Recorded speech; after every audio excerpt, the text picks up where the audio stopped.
Hello, good afternoon, good morning, good evening to everyone. Well, no matter what time you're listening, we are back at it again with another podcast. Welcome to the Council's Kitchen Table podcast.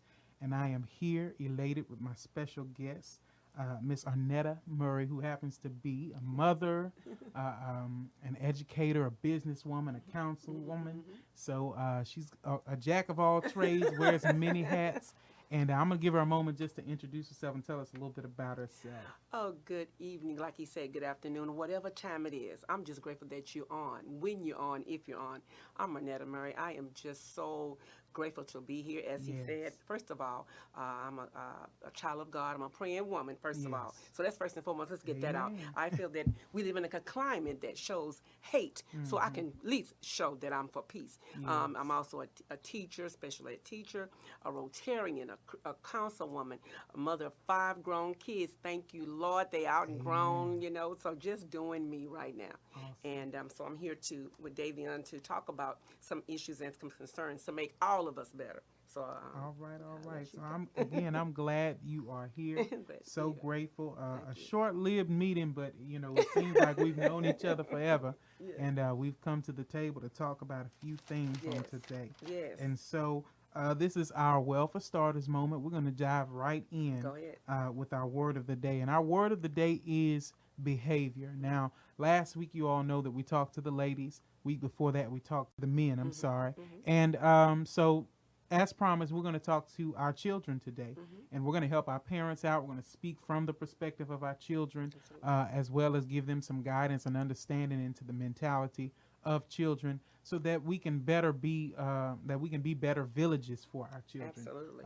I'm certainly a believer in the village that it takes to raise a child, and so we're going to use this word behavior today, which speaks to a lot of what comes with children, behavior, learning to develop the behavior. So, the definition says the way in which one acts or conducts oneself, especially toward others. The way in which an animal or person acts in response to a particular situation or stimulus. The way in which a natural phenomenon or machine works or functions. All right. And so, if any thought there on that word behavior, just based off of the word, the definition, any thought there on behavior? I mean, it was very well defined. And with behavior, good thing about behavior, if you constantly watch it, it tells you so much Oh, that that's good. words don't. That's good. So a lot of times I don't watch what people say. Uh huh. I watch what they do. People do. Yeah, that's good. And it's that old adage, they say actions speak louder than words, and it is Absolutely. a very true Absolutely. statement Yes, in yes. that regard. You watch what a person does, and it Yes. will tell you much more than what they could ever tell you, what they can ever say with their mouth. Yes, yes, And yes. some words that stuck out to me was way. And so in each and every definition, there's three Yep, wait. main ones. It says the way. That's what it starts with. And so there's a way in which behavior is conducted, right? And in that way, it must tell you a lot of things, because all of them start with the way, The way. right? Yeah. And another one is act, Yes. right? And so there, when you think about act, there is a process Yes. to acting, right? Come on. When you just think about the word acting, there's a process to it. Someone can't get a script and just say, bam, Right. You got I got the part. Right. They have to go into study about the way this person thinks, or the way this character thinks, what the character has been through. There's a frame of reference that has to be taken into consideration. So there's a lot of processing that goes into an act, Okay, then, right? man. And so the word act being in the definition of behavior means that how we behave is connected to some process. Absolutely. Right? Okay, so Yeah. Conduct, that's the next word that sticks out to me. And any thought you have, interject at any moment, that's fine. But yeah, like I say, conduct, there's a way that in the actions that we have, Right. we have to conduct ourselves. And so there's the thing about conduct is there's a code, right? Yeah, it's to code. It's code. It's called code of conduct. When you look at that code, then you think about the word process, because all of those codes in a machine have to be processed, in order for you to function. Yeah. So there's a lot. It goes deep. It goes very deep. I just signed with the new district, and it has a code of conduct. Yes. That is evident that it's a certain way that you must act. Yes. I think in any arena, Mm-hmm. it's a certain way to act. You act one way at a stadium as opposed you act one way at the courtroom. You act one way, in school as you act maybe different in your home. Awesome. Yeah, so that's great thought. you got to understand your environment in order to act. Yes. But unfortunately, we have people in the world that sometimes they don't care about the environment. They're going to act the way they want to act. There are a lot of absence of filters and things like that just and buffers that just kind of help keep us in line where we are. Right. And that is kind of far removed from some, but it's okay. We're gonna address it today. Yes, because we have a lot of people, adults, that are still walking around with children's mentality. And not developed in their behavior and their conduct. So definitely, the next word is others. That's the word I like. Mm-hmm. To me, it's the most important word. Yes. Because it tells us that the way we behave affects others. Yes. Yeah. And when we don't often think about that, but when we pause and take a moment to really think about my behavior affects others. I actually had a conversation with someone that I used to be in a relationship this morning, apologizing for my behavior. Because I had to realize that my behavior affected her. Now, we're no longer in a relationship, but the way you act affects others. Yeah. And so it's a very important word. And what I like about what you said, at least you had the gall, the heart to apologize because you know your behavior may have affected that person. You have a lot of people from age 30 to 70 or 80 will never apologize, and they don't care if they have affected your behavior. So what I'm saying, in the end, because you did that, I do believe in the law of reciprocation. Well, go around, come around. You gonna get it back because you did it the right way. Absolutely. So continue doing that. God, I believe that. Thank you so much. And then, of course, we got two more words that stuck out to me. Okay, response. Okay. So I'm a firm believer in the saying that I've kind of succumbed to is that there's response and there's reaction, right? Reaction takes no thought. It's instant. It's instinct. It has no correlation. It has no accountability. Absolutely. It has no responsibility. So we have a lot of people on earth that are reacting. Yeah, reacting. Yes. Yeah. But response takes some thought. And process. Absolutely. Which is a word we've used before. And reaction, I always say, you have to be careful about how you react because sometimes the reaction can be detrimental, not only to you but to another person. Yes, because the issue, no matter what age you are in, I teach my students, even from 5 until 95, we gotta watch how we react. And just because somebody else portrays a fool, don't mean you have to react to that fool. Yes, so yes, it's a choice. Everything's a choice. Yes, it is. And the last word is function, right? And so function speaks more to the way, right? We've already talked about the way, but function includes a purpose. So your behavior, if you really think about it, has a purpose. And the way it is that you choose to function in that behavior tells your purpose, your intentions, and all that kind of stuff about your behavior. And that's something to be careful about. Because to behave aimlessly and wanderingly, W-A-N, not W-O, okay, to behave wanderingly, okay, wanderously, without any kind of regard for why or how you're doing what you're doing, you're functioning in a dangerous way. And that function, because of course anything with a function, like I said, it serves a purpose. Absolutely. As you just stated about this law of reciprocation, right? What goes around comes around. Yes. In the function, remember there's a scripture that talks about how we give. He going scripture. I like this. He going scripture. Oh, we always, that's who I am. That's you know, good. like I said, that. this is not a preaching podcast, I but understand. this is who I am. We just talk. Yeah, love it. So there's a scripture that says, "Give and it shall be given unto you." It's my mom's favorite scripture, right? Luke, I think 33 or Luke 7:33. But anyway, but it says, "In the manner that you give." That's how you're going to receive. Absolutely. That's right. It doesn't necessarily say what you give, you're going to receive. Why? Because the truth is that principle says that you're always going to get more. That's exactly than what you receive. I mean, what you give, right? And so with that in mind, you think about this function in the manner. That is the function. That's right. In the purpose, that is the function. In the intention, that is the function that you give. That is the same function that you're going to receive that by. Absolutely. And so when we don't think about how we're functioning in our behavior, and we just give behavior and do whatever, we don't realize, and this is one thing that I learned a long time ago, and I truly bless God for my man and woman of God. They teach us well.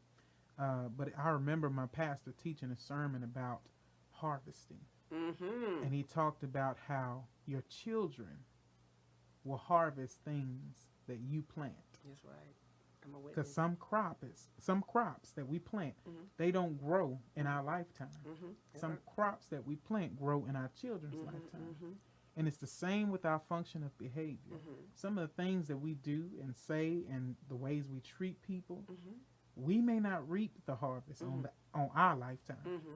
But we may make it more difficult for our children to be blessed because of the namesake they carry and because of the function and the behavior that it came through. You are wise beyond your years because you're a young man. I can tell that. And so you're absolutely right. And the thing that I like about God is that you're right. We will reap it. But my prayer sometimes, a lot of times, is that, you know what, rebuke that generational curse. So your glory, God, can show, can shine. Because unfortunately, what I love about God, first of all, he's so magnificent. We can't even grasp his vastness, his greatness. His awesomeness. So let me say, and then number one, you said about function. At the when you're thinking about function, the whole catapult is what would be the result of all that. What's the result? What type of result do you want to see? I tell my students that. I tell my children that. You go right ahead. They're grown. My oldest is 27. I got my youngest are twins that are 21. You go ahead and live the life you want to live. Right. Are you going to be okay with the reaping that you're going to get? For example, can we go deep? I love Bill Cosby. Absolutely. I love Bill Cosby. But unfortunately, some of the things that he did in his youth got back to him in his latter years. Do I think that it should have been that harsh? No. I really, really don't. I think that sometimes people live with so much guilt and regret. That's a more punishment. But to encage him, enslave him, I think that's extreme. But I'm seeing God is letting us see. You're gonna reap it. You're going. But let me tell you what my daddy said, Reverend James C. Hicks. I love you dearly. He said this: you might want to reap it on this side instead of the other side. Okay. That's a word. I love that. That's awesome. Because he said on this side it's temporary. On the other side it's eternal. So guess what? Let me go ahead and get my spanking now. I'm good. That's good. I love it. Okay, so we going deep, and we do this every week. The word of the day is supposed to be a little 5-minute segment, but we go deep every time, and it's okay. So we're gonna get into our food for thought. Okay, I know we've already given a lot for this appetizer, but we're going to go into the entree, so I hope your appetites are ready. We are going into the food for thought, okay? So those are our words of the day that we've done. And so the next we're going to go right into our questions. And our first question says, what would you say affects a child's behavior most in their different stages of development? Of course, so we're talking about toddlers, children, and teenagers, preteens, that kind of thing. As they grow, what do you think affects their behavior? I think the two things that really affect behavior in those different stages are your parents, guardians, and or your environment, period. that's what I've seen as being a teacher when I'm dealing with students, when I'm trying to figure out what causes certain behaviors, why they're acting the way they're acting, why they're doing what they're doing. And it is I cannot say, I say it with absolute, it is the guardian, your parents, and your environment. That's good. Period. That's period. good. Period. Now, let me say this is what I believe is that sometimes because of those environment, it puts us in a limited thinking because sometimes your environment is limited. Right. But I've seen people that have a limited environment but speak a limitless life that it's abundantly, and those kids thrive. Again, it's about your parents, your guardian, because sometimes the guardians or grandparents are raising them, and your environment who you're with. Yes. So I do believe that as well, and I think those two things definitely play a factor in a child's behavior, because number one, the environment, children are, when they come into this earth, they are growing, they are developing first. And so as they grow and they develop, what they do is they grow from the inside out. Why do I say that? Because you can look at a 1-month-old and then look at a 6-month-old. There's some physical growth. Absolutely. Right? Absolutely. That takes place. Absolutely. But there's more inner growth than there is physical growth. Because they've been connected to someone known as mother for 9 months. You know, then they come into the earth and they have to learn their environment. Right. All over again. So the first call to action for children is they take it in. They got to take it all in. Yeah, absolutely. Yeah. When you feed, you're pouring in.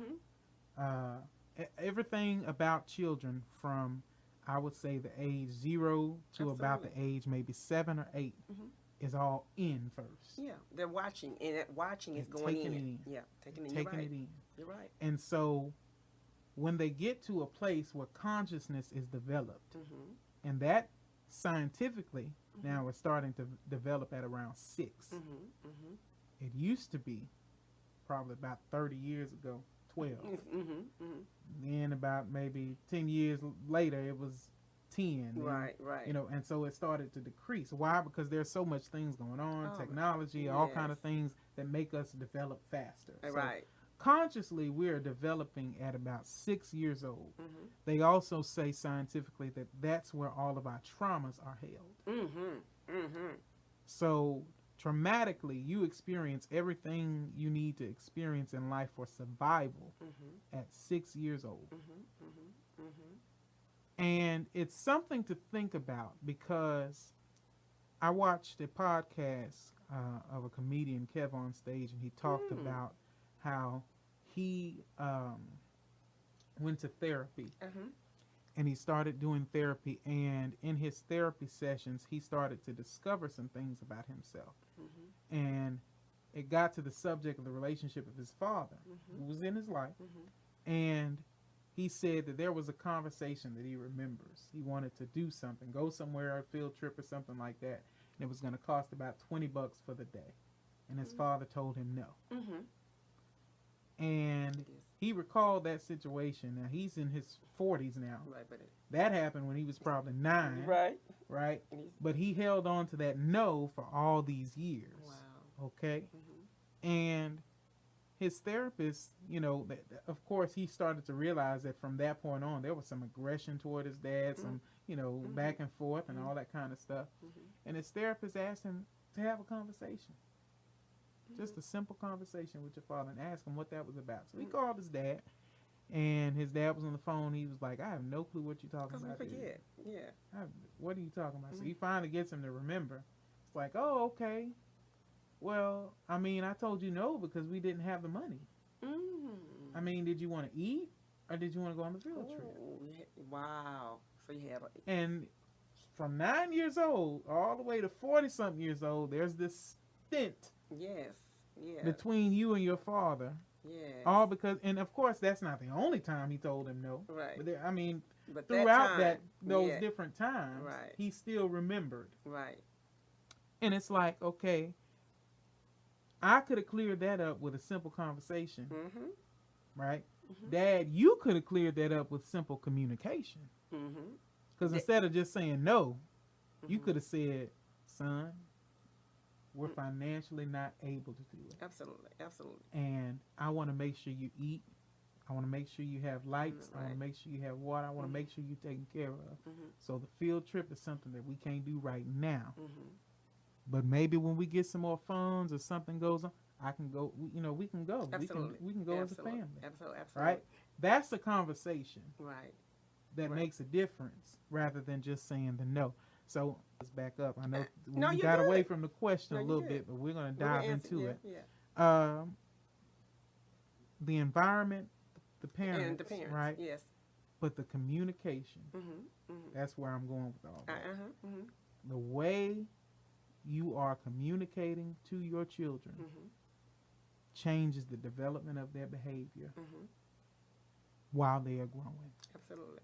Because it's not always what you say. It's how you say it. It's how you say it. And for children that are so impressionable, you have to realize that what they are going through internally is building.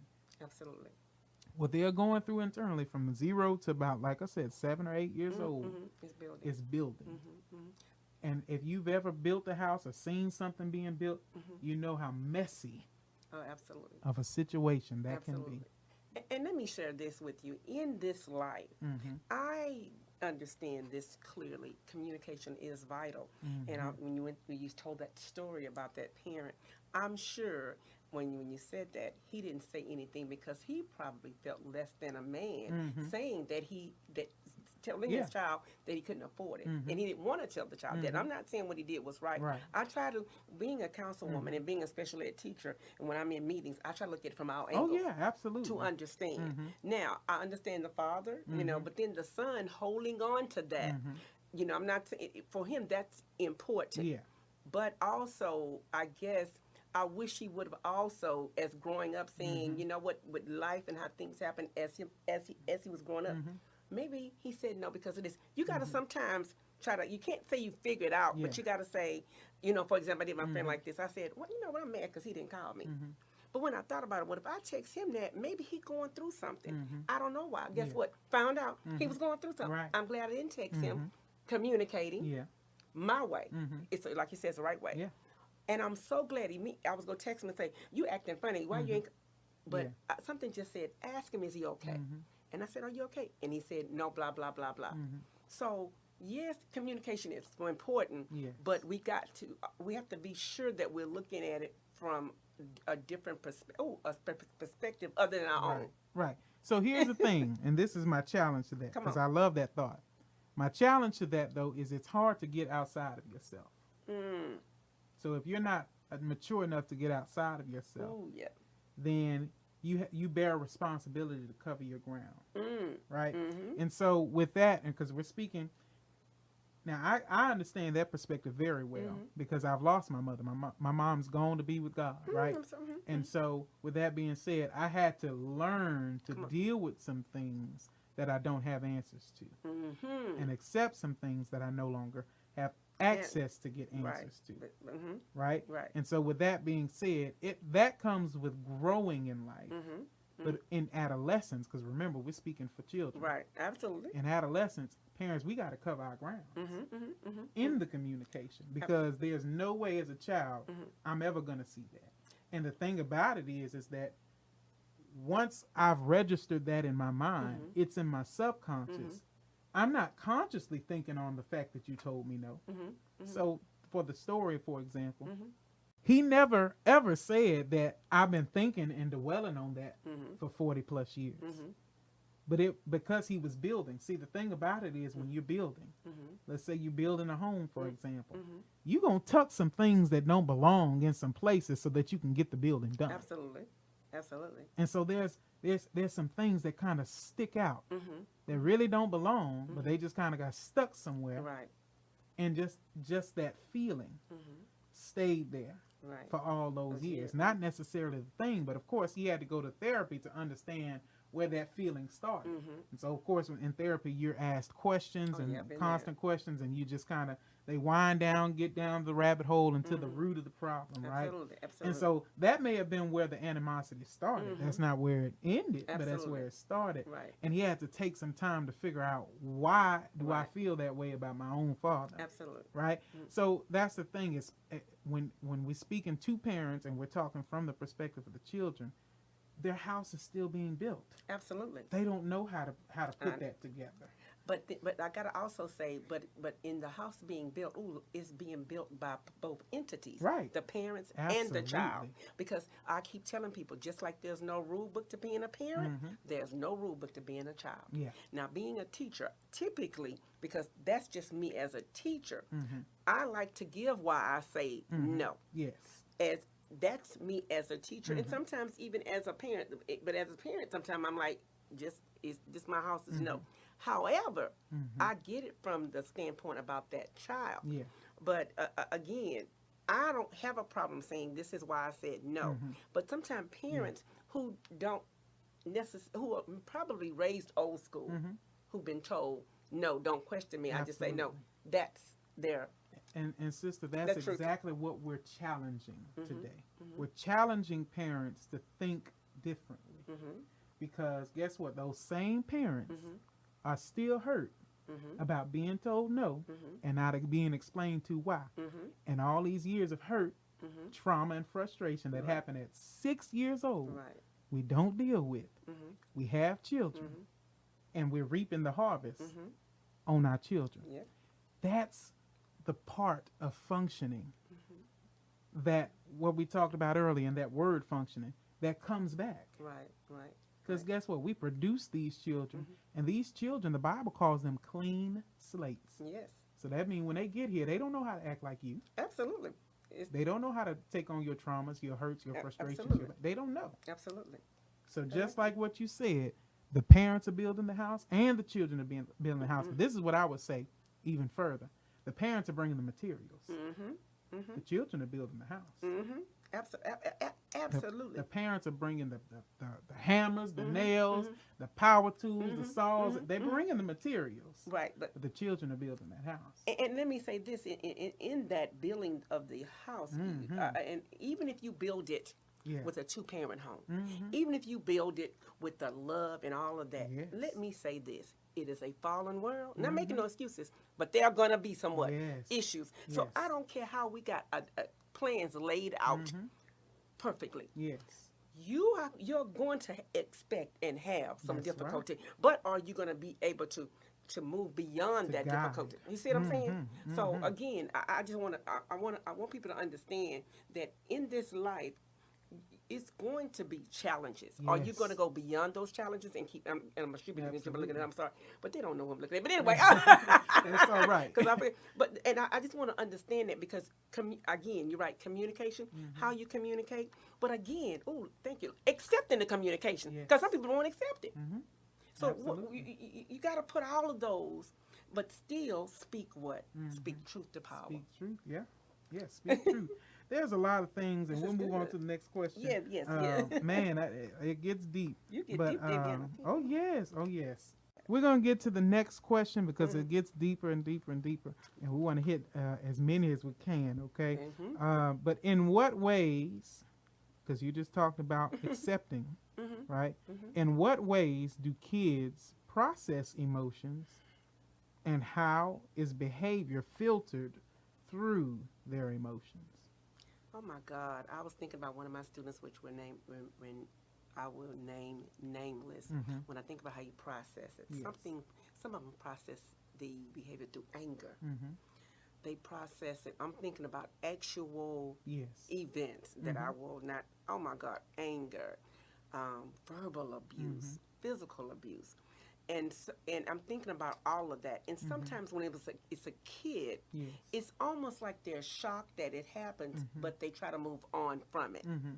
Something that's traumatic that causes something to just really. So sometimes they process it, and it's so hard to pinpoint because it's different kids, and they process it differently. Yes, absolutely. And so, as the guy you were sharing, sometimes they keep it in. And they won't even share with their parents. I think about some stuff that I went through. I never shared with my parents. I never shared with them. because they said they were going to do something if I did. Mm-hmm. And I didn't want that because I didn't want to be embarrassed. Yes. So if I'm thinking about me being a kid, because sometimes we forget, but I never will be a teacher. I kept it in. I used it as low self-esteem. I started feeling unworthy. Yeah. I started feeling just fearful, anxious, and just it was almost like, you know, it could have been possibly suicidal because I had nobody to talk to about it. Right. But it was the worst thing, and then it happened to me from another supposedly trusted adult. So again, even as a kid, I didn't know how to deal with it. And I'm just putting myself, and I'm thinking about my students. They did the same thing. Same thing when I can share.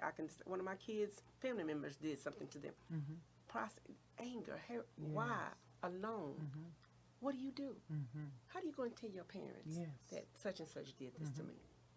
Is it the parents' fault? Yes. Wow. That happened? No. No. Yeah. But what do you do? Wow. It's definitely something to think about, and it's something that happens in such a often space. Sadly. Like I said, majority of these traumas that we experience are before the age of 7 years old. Yes. And those are the ones that teach us to survive. And so when you process that statistic and that study, is the way you respond to that trauma at 7 is how you are going to instinctively respond to anything that resembles trauma in your life for the rest of your life. Yeah. It's something to think about. It's something to be said, and it's something to gather as a parent when you're hearing this, to think about. And again, it's not because it's so individualized. It's not about sexual exploitation or molestation and things like that. Whatever the trauma is for that child, because that child's trauma could be you calling him stupid all the time. Cursing him out. Telling him he ain't good for nothing. That's a trauma. Telling him you always mess stuff up. Telling him those are very much traumas. Yes. Yeah. The gamut is wide. It's very wide. Oof. For one young man, for that young man, it was no. It was the word no. When you really, really wanted to do something, you had your heart set on something, and you was told no. That is a trauma for somebody. And the way that you respond to that, for him it was shutting down and keeping it in, right? For you it was shutting down and keeping it in. But whatever it is, that's how you're going to instinctively, that comes into the nature of who you are, that steps in, and that becomes how you respond to things for the rest of your life. Absolutely. Unless you get help and seek help and grow from it. But with all that being said, it takes a train of thought. It takes a function of behavior to change that. Absolutely. And like you said, it is environment, because I believe that a lot of environment gets into us as children. Everything is inward, like we said before. We take it in as children. And then by the time it reciprocates and comes back out, it's turned into something else. And it's true. I remember my son. I never forget my oldest son. He was being teased at the church. I went to the person's parent to diffuse it because I didn't believe in bullying. And I definitely don't believe it on campus. So you think I'm going to be accepted of it at the church? I'm making a point. But the parent that I went to took it as if, well, you know, that's what boys do. That's what boys do. Yeah. No, so behavior that as we're talking, that tells me that's what possibly what he dealt with. But what if I would have, with my son being bullied and he shut down and he closed up and what if with him telling me? I'm glad he told me. But what if I didn't do anything after him telling me? That he would have really shut down. That's often place. He would have really shut down because my mother. I said I did do something. Unfortunately, you have parents that didn't do anything. But I said it's not. But I let my son know that it's not what acceptable. But he felt close enough to me to say, I'm going to tell my mom. But you have a lot of parents that wouldn't have done anything. But I guess that's why I'm a councilwoman, because I would speak up. You speak up. Yeah. Go ahead. Boy, you all right. You just fight back. He hit you, hit him back.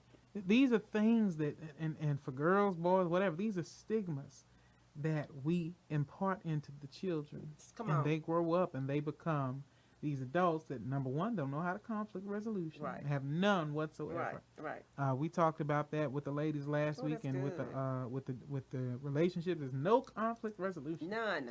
You don't know how to say, okay, how do we get to where we both can be okay with what we're existing in right now? Right. That don't happen because we tell people, or we tell the children, do this, do that, do what I would do, Right. instead of thinking about a function of behavior. Right. This is his. That's me. I'm sorry, y'all. That's okay. But no, you're right. You're right. Yeah, You're right. And instead of implementing some type of function of behavior. Because what did I try to do? He told me. Yeah. And Let me you go try to resolve. collaborate and let's go talk to the parent. Mm-hmm. And the parent, what do you do when the parent shuts you down? Mm-hmm. It's nothing that you can do, but you can assure your child, because I can't make That's right. somebody else handle their child. Mm-hmm. But I can let him know that what you did, I don't like it, and I'm coming to you. Yes. Now, if they don't do anything, at least my kid will know. Well, guess what? Mommy had my back. Bottom line. And guess what? Now, guess what, son? What we won't deal with him nor his child. That's right. And that's what I did. Yes. And you have those conversations, and that enables some trust between you and your child, because when your child is in trouble, then they'll have a notion that they can run to you, they can come to you, they can be open and honest to you, and there will be some solution to what's needed. That's right. And so therein lies some extra help, because it starts then. You know, if I can come to you at 5 and know that you're going to have my back, when I turn 15 and I'm dealing with identity issues, or I'm dealing with, sexual orientation with another female or a male or whatever, whatever the case may be. If I'm fooling around, if I'm skipping school, if somebody didn't offer me drugs, how am I going to come to you and talk to you about it? I'm not. But you said, you made a good point. Mm-hmm. At 5 or 6, I can have some examples, because my daughter had a situation at her school with the Caucasian person. Guess what? Mom had to go in. I didn't go in aggressively or ghetto. I went in a resolution type manner. Now, we got to understand this, and I need other people to see this. Sometimes, even when you speak up, it might not go the way you want. And I teach my kids that. But at least people are going to respect the fact that you're going to speak up. That's right. And so, go ahead. I'm gonna let you and it changes the way people deal with you when they know you're going to speak up. Yes, it does. So we're going to go into the next question. That's good. How can you emotionally support, develop, and communicate with your child when they're in distress? So we're talking about it right now, but let's just dive in a little bit deeper to it.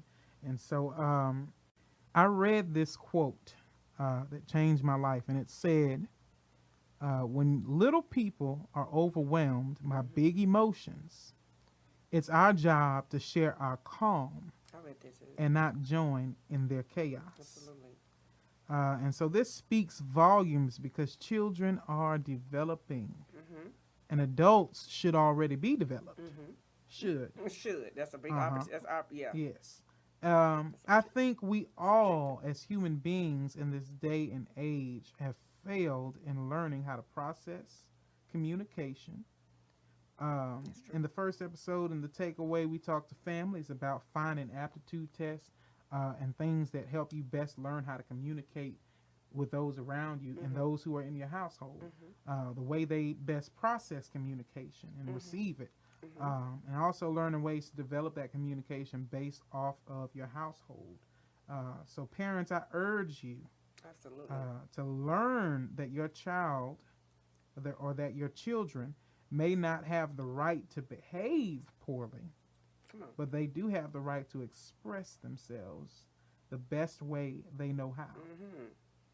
And if you want behavior to change, you cannot return that behavior that you want to change with the same behavior. That's good. Learn how to respond in a way that creates a response for your children, not a reaction, because remember, reaction needs no thought. That's good. It needs no thought at all. So just as you said before, your child comes to you, and if you've done nothing about it, or if you've dismissed them, that was important to them emotionally. They're Absolutely. expressing to you what they need. Absolutely. Absolutely. And they come to you and you become dismissive. Then what you do is you're returning a cycle of behavior. Oh, absolutely. And so if you want to go about changing that, learn to take that into consideration, whatever they're expressing to you. If they're expressing it in a manner of behavior that's not what you want to represent, then display the behavior first before you address them. Let me tell you something. You're absolute. When I was married to my ex-husband, unfortunately, he would not communicate, and my son saw that. Yes. And what I tried to do is tell my sons as they got older, look, what you saw us do, it wasn't right. Yes. Do it the right way. See, a lot of times parents don't communicate what should the thing they should have done right, because they want you to look at them as a God. So I teach my kids, your mom is not God. Your mom is I'm a failure. But please do not repeat the bad behaviors that you've seen, especially when I told you that it's not good. Because when you do, it's kind of foolish, because I've shown. See, you don't have to tell me to do cocaine. When I see it on her and how she looks, okay, I know not to do it, because I don't want to look that way. You don't want to look that way with me and your father. Good. That's and good. So, but a lot of adults, yes, a lot of adults don't admit when they're wrong. Hey, me and your dad was wrong for a person acting a fool in front of you. That's not right. And so let me apologize. I had to do this to my own. See, I don't have to talk about somebody else's reality. I can talk about mine. Yes. Because I've learned from it. And so I've shared that with them. Don't repeat what you're doing. And so when I do see signs like that, I say, whoa. Yeah. That's not acceptable. It wasn't acceptable then, and it's not acceptable now. Absolutely. So. Absolutely. I love that you said that, create the visual. You saw what we did, and it wasn't right. I recently watched Tyler Perry's Medea's farewell play, and in the end, he was talking to one of the children's characters, whatever, and he was saying that, you know, your mom, they sacrificed, and your parents sacrificed for you, and blah blah blah, and you always want them to apologize to you, and you just have to learn that they had a life before you, and blah, blah. And I agree with the part that he says that, well, they have a life before you, and that a lot of parents do make sacrifices when they have children and things like that, and they put their life on pause and all that kind of stuff. However, just because you made a sacrifice, we have to remember that those sacrifices come along with the consequences of our actions. You laid down with someone, you were impregnated, you had a child that developed. So sacrifice is a part of that consequence. Absolutely. It's not something that becomes optional. Now, of course, you have parents that give their children up for adoption and things like that, but they still have consequences to those actions. Absolutely. Because they may have to live a life of regret. You understand what I'm saying? So with that being said, that comes along with the consequence of the action of having children. Because the children didn't ask to be here. That's true. And nobody on this earth volunteered and said, I'll go live a life. We were created. Right, we were created. That's so with that being said, you have to take care of what you create. And so it comes with maturity to understand that, yes, I do have to apologize to my children. Why? Because I displayed wrong before them. And I displayed a function of behavior before them that they picked up for themselves, operated in, and now they're bearing consequences for the function that I created before them. So with that being said, with maturity, with love, because you can't claim to love someone and hurt them and be okay with them being hurt. And being silent about the hurt. Being silent about the hurt. You can't do that. So if you love your children, it's okay to apologize to them and let them know that you're wrong. I hope you enjoyed what you've heard so far. Remember that you can find us on Anchor or anywhere else podcasts are available at the Counselor's Kitchen Table Podcast. Also, subscribe to our YouTube channel at the Counselor's Kitchen for more content and behind-the-scenes information. And thanks again for listening. Stay tuned. Have a blessed day.